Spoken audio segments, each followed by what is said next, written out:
Portanto, irmãos, nesses minutos finais que nós temos, eu gostaria de ler um texto das Sagradas Escrituras com vocês, que tem a ver com isso que eu falei. Hoje, impreterivelmente, nós não vamos continuar na nossa série em Filipenses. Os irmãos sabem, né, que nós estamos pregando, no caso, a minha pessoa, quando tem uma oportunidade. Estou falando a respeito de um tema geral, as circunstâncias não ditam as regras, esse é o tema geral, né, da série de mensagens que eu tenho pregado aqui na igreja. Hoje, se nós estivéssemos seguindo essa série, eu pregaria um novo texto em Filipenses, mas por conta dessas questões eu gostaria hoje de romper um pouco com essa série. Nós vamos ler um texto aqui em Apocalipse, capítulo 2, e numa próxima oportunidade, se Deus permitir, no caso, no domingo pela manhã, eu estarei aqui, com a graça do Senhor, dando continuidade à nossa série em Filipenses, ok? Mas por hora, vamos abrir as nossas Bíblias em Apocalipse, capítulo 2, Apocalipse, capítulo 2, e rapidamente vamos ler a recomendação do Senhor Jesus, o Senhor Jesus Cristo, por meio de João, à igreja de Éfeso. O texto nos diz assim: o anjo da igreja em Éfeso escreve: estas coisas diz aquele que conserva na mão direita as 7 estrelas e que anda no meio dos 7 candeeiros de ouro. Conheço as tuas obras, tanto o teu labor como a tua perseverança, e que não pode suportar homens maus, e que puseste à prova os que a si mesmos se declaram apóstolos e não são, e os achaste mentirosos. E tens perseverança e suportaste provas por causa do meu nome, e não te deixaste esmorecer. Tenho, porém, contra ti que abandonastes o teu primeiro amor. Lembra-te, pois, de onde caíste, arrepende-te e volta à prática das primeiras obras. Se não, venho a ti e moverei do seu lugar o teu candeeiro, caso não te arrependas. Ok? Nós leremos a palavra do Senhor até aqui, do verso 1 até o verso 5. Vamos orar? Senhor, nós amamos o Senhor e é com muita alegria que nós estamos aqui, ó Pai, para compartilhar a Tua palavra. Meu Deus, leve em consideração o contexto no qual os nossos irmãos estão inseridos. Nós temos aqui pessoas que fazem parte da nossa comunidade, pessoas outras que nos visitam hoje à noite por meio das nossas redes sociais, que têm acesso a essa transmissão. E o desejo do nosso coração, ó Pai, é que por meio da Tua graça e da Tua misericórdia, o Senhor possa falar conosco de acordo com aquilo que nós precisamos ouvir. Portanto, ó Deus, nos ajude e faça com que nós venhamos a compreender a Tua palavra. É assim que nós oramos e Te agradecemos, em nome de Jesus. Amém. Muito bem, irmãos, aqui nós temos as recomendações do Senhor Jesus à igreja de Éfeso, alguns comentários iniciais que apontam para o fato de que a igreja de Éfeso começou muito bem, era uma igreja relevante, uma igreja que contribuía de forma preponderante para a expansão do reino de Deus e para a manifestação da glória dele, sobretudo no século inicial do cristianismo. Mas em algum momento a igreja passou por alguma dificuldade, algum momento de crise. Então o Senhor Jesus entendeu que seria tempo de, por meio de João que era inspirado pelo Espírito Santo a escrever esse texto tão maravilhoso, Jesus entendeu que era o momento de recomendar àqueles irmãos uma mudança. E eu gostaria de tecer algumas aplicações rapidamente com base nesse texto, e que, a meu ver, tem tudo a ver com o momento que nós estamos atravessando nos dias atuais. Antes de nós enfrentarmos a pandemia, já haviam muitas pessoas que estavam desanimadas, já haviam muitas pessoas que estavam sem frequentar os cultos públicos, e me parece que esses dias em que nós ficamos aqui sem nos reunir publicamente pode ter feito com que muitas outras pessoas também tenham perdido a motivação, talvez o medo, o receio do coronavírus, N outras situações que têm se apresentado, também possam estar militando para que as pessoas estejam ressabiadas, com o pé atrás, no que diz respeito a voltar às suas atividades. Eu quero dizer para você que a igreja, de fato, é o corpo de Cristo que milita sobre a face da terra de modo a expandir o seu reino e manifestar a sua glória. E que esse ajuntamento, irmãos, é de fato uma das questões que melhor definem o ser igreja. Uma transmissão remota como essa nos auxilia no que diz respeito à exegese de um texto sagrado. Mas isso, irmãos, não substitui o nosso ajuntamento, a nossa reunião solene, a Assembleia dos Santos. Eu não sei se vocês têm acompanhado, mas existe até uma profunda discussão teológica de que se uma transmissão remota como essa pode ser entendida como culto ou não. Portanto, irmãos, por mais que existam restrições, por mais que existam normas sanitárias, por mais que exista um verdadeiro receio, isso é normal, obviamente, porque somos seres humanos.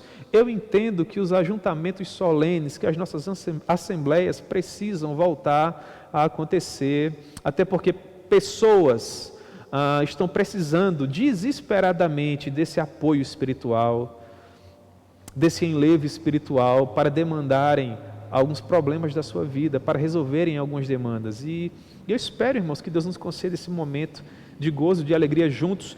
E gostaria de compartilhar com vocês aqui nesses minutos algumas aplicações que podem motivar o seu coração a voltar com alegria a servir ao Senhor dentro dessas reuniões. Portanto, olhando para esse texto, a partir do versículo 1 nós temos assim: ao anjo da igreja em Éfeso escreve: estas coisas diz aquele que conserva na mão direita as 7 estrelas e que anda no meio dos 7 candeeiros de ouro. Ora, estas coisas diz aquele. Quem seria este personagem a que João está fazendo menção aqui? Ora, ao próprio Senhor Jesus. Nós encontramos no capítulo 1, a partir do verso 1, o Senhor Jesus dizendo da seguinte maneira: revelação de Jesus Cristo, que Deus lhe deu para mostrar aos seus servos as coisas que em breve devem acontecer e que ele, enviado por intermédio do seu anjo, notificou ao seu servo João. Portanto, quem está dando essas diretrizes a João é o próprio Senhor Jesus, por meio do Espírito Santo. Sempre lembrando que a missão precípua do Espírito Santo é glorificar a pessoa do Filho, é glorificar a pessoa do Senhor Jesus. Portanto, estas coisas diz aquele que conserva na mão direita as 7 estrelas. Interessante que essa palavra conservar significa governar, significa controlar, significa manter. E quem Jesus governa? Quem Jesus controla? Quem Jesus mantém? As 7 estrelas.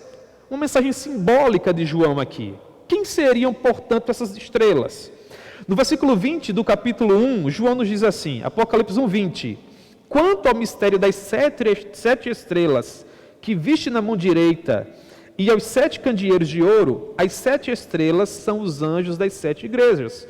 Portanto, Jesus está nos dizendo, por meio de João, aqui nesse versículo 1, que ele governa, que ele controla, que ele mantém na palma da sua mão direita os pastores, os homens de Deus, os servos ordenados ao trato com o rebanho. Deus é quem tem cuidado de nós, é quem tem nos dado sabedoria, saúde, força, motivação e coragem para pregar o Evangelho. Ele é quem tem nos mantido. E João vai além e diz que o Senhor Jesus anda no meio dos 7 candeeiros de ouro. A porção final do versículo 20 do capítulo 1 nos diz que os 7 candeeiros são as 7 igrejas. Logo, há 2 verdades que são preponderantes nesse versículo 1 do capítulo 2 de Apocalipse. Quais seriam?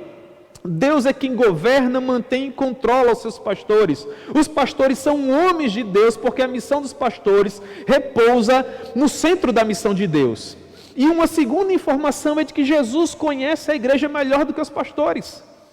João nos diz que ele caminha pelos 7 candeeiros, ou seja, ele caminha pela igreja, ele sabe quais são as demandas da igreja, ele sabe quais são os problemas da igreja, ele sabe quais são as necessidades que a igreja precisa e que devem ser supridas. Portanto, eu quero acreditar, irmãos, que nesse momento de dificuldade, Jesus ele nos conhece e caminha em nosso meio. E isso é verdade, e nós podemos chegar a essa conclusão a partir dos versículos 2 e 3, quando Jesus nos diz: conheça as tuas obras. E esse conhecer passa pelo crivo da mente, é algo cognoscível, algo que Jesus de fato experimentou por meio dos seus sentidos. Ele diz: conheça as tuas obras, tanto o teu labor como a tua perseverança, e que não pode suportar homens maus, e que puseste à prova os que a si mesmos se declaravam apóstolos e não eram, e os achastes mentirosos, e tens perseverança, e suportastes provas por causa do meu nome, e não te deixastes esmorecer.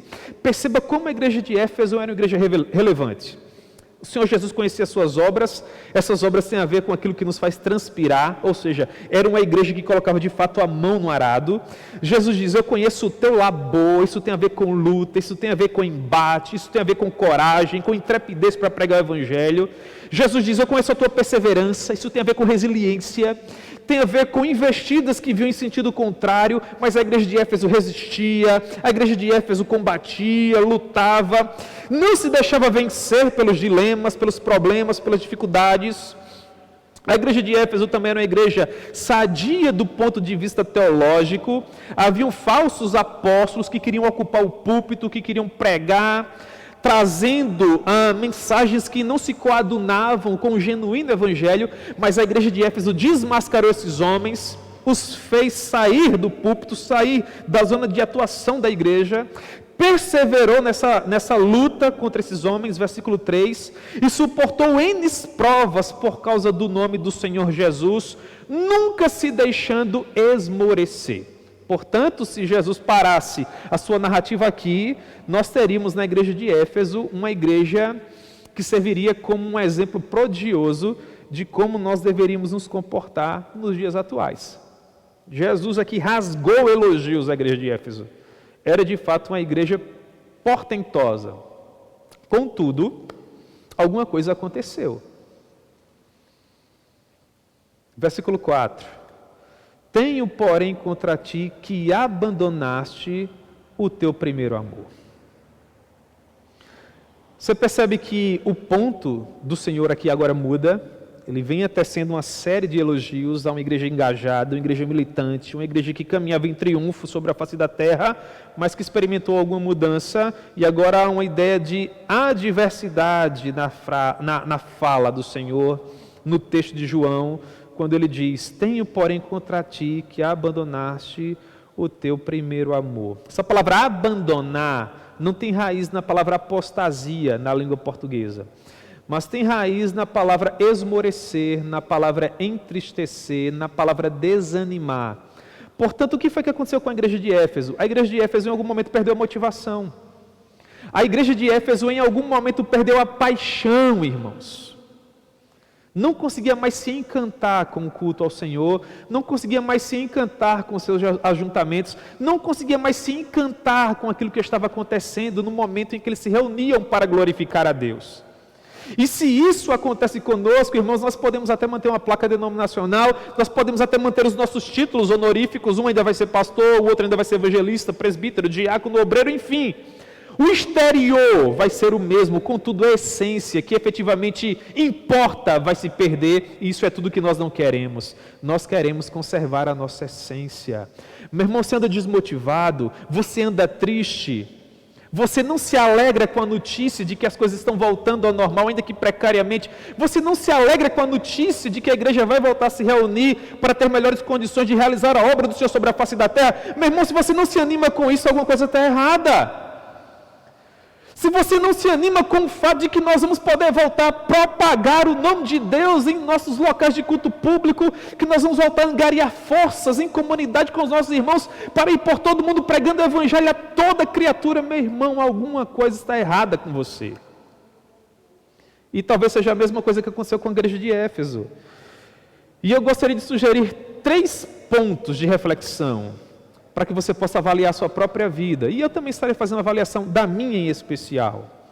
Até porque sou sujeito às mesmas paixões que todos os irmãos. Se eu também não guardar o meu coração, eu vou fraquejar, esmorecer, entristecer, e eu não quero que isso aconteça.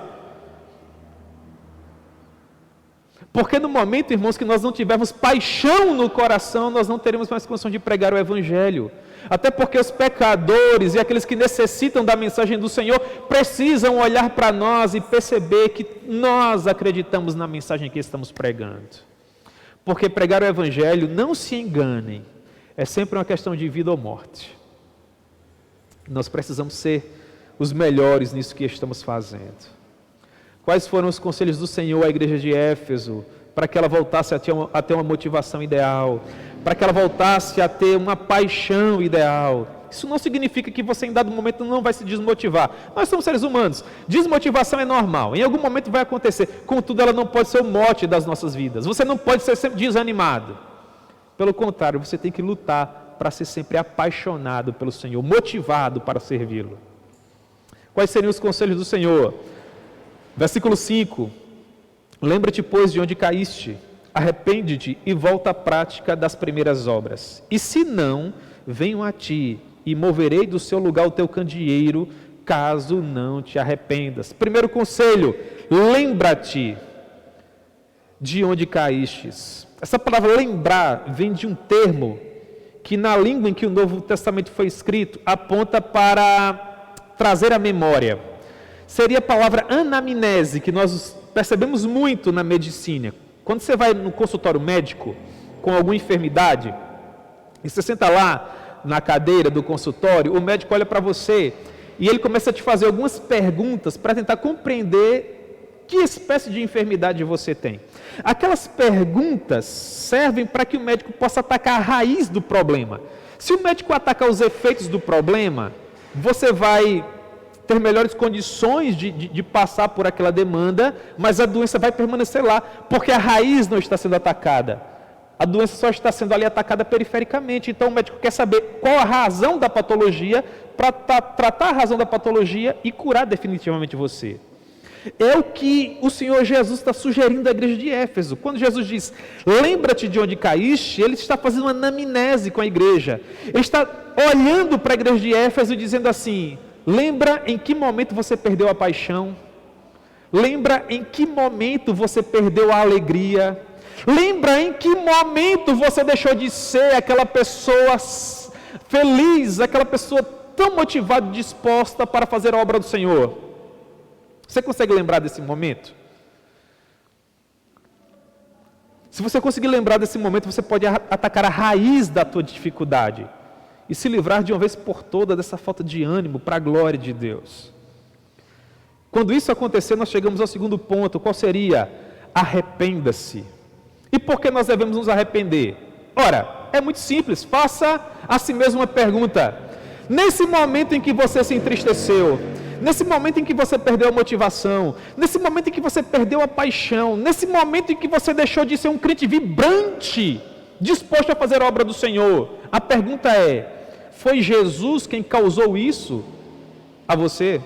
Foi Jesus que te magoou? Foi Jesus que te entristeceu? Foi Jesus que te decepcionou? E sabe qual é a resposta? Um sonoro não.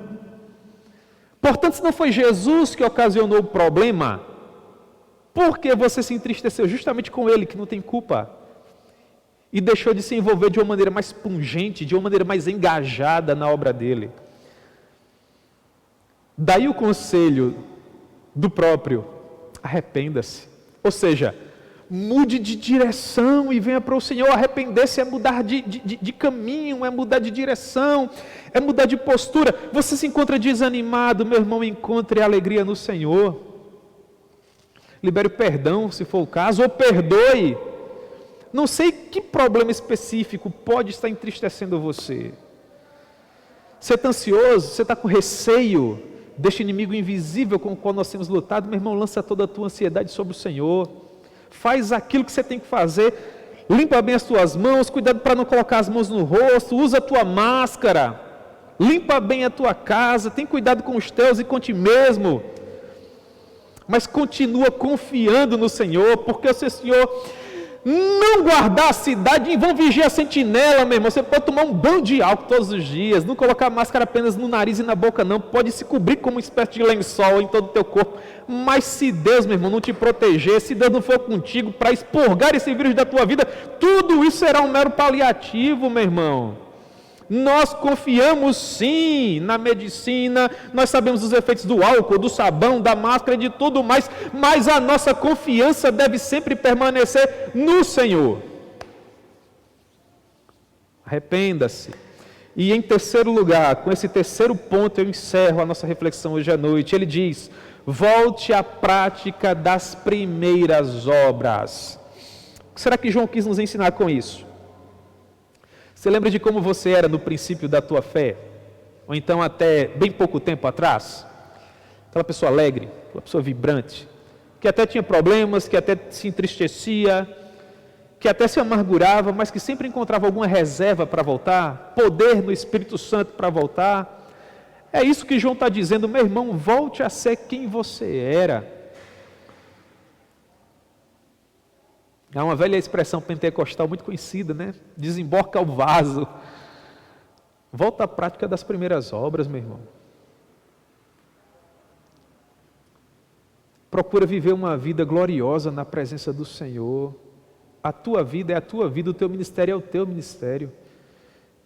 Eu só posso fazer por minha própria vida, lutar pelo meu próprio ministério. Meu irmão, nós sabemos que infelizmente esse aspecto da nossa vida é individual, mas você pode fazer por você mesmo. Tudo o que eu tenho condição de fazer aqui é lhe encorajar por meio da palavra e orar para que o Espírito Santo possa finalmente iluminar o teu coração, iluminar a tua mente e enternecer o teu coração. Contudo, só quem pode se levantar do local onde você se encontra e lutar por sua vida ministerial, espiritual, é você mesmo, em nome de Jesus, meu irmão. Levante-se, ponha-se de pé, porque eu tenho certeza absoluta que Deus tem coisas grandiosas a realizar por meio da sua vida.